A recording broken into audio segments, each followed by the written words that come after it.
Hi friends, మంచి వాసన వస్తున్నాయి. మీరు చూస్తున్నారు అమ్మమ్మ ముచ్చట్లు. ఈరోజు ఇంట్లోనే వెన్న కాయటం ఎలా చూపిస్తాను.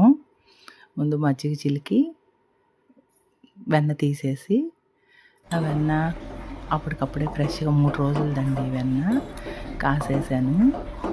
కాసి నెయ్యి ఫ్రెష్గా డబ్బాకి వడకట్టి పోసేసాను. ఇంట్లో చేసుకున్నది అయితే మంచిది కదండి, మనకి బాగుంటుంది. ఫ్రెష్గా మంచి వాసన, గుమగుమ వాసన వస్తుంది.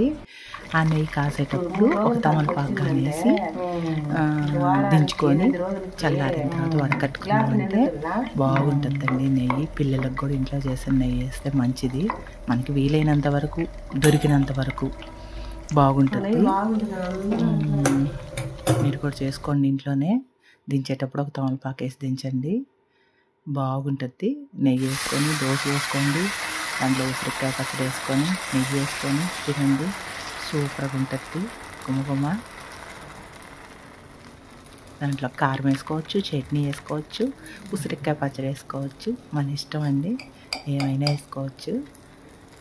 కానీ ఇంట్లో కాసిన నెయ్యి వేసుకొని దోశ పోసుకొని ఉసిరికాయ పచ్చడి వేసుకుంటే సూపర్గా ఉంటుందండి. నాకు ఉసిరికాయ పచ్చడి అంటేనే ఇష్టం, అందుకని నేను ఉసిరికాయ పచ్చడి వేసుకొని తింటున్నాను. మీరు కూడా వేసుకొని ఆనందంగా దోశలు తినండి. ఓకేనండి.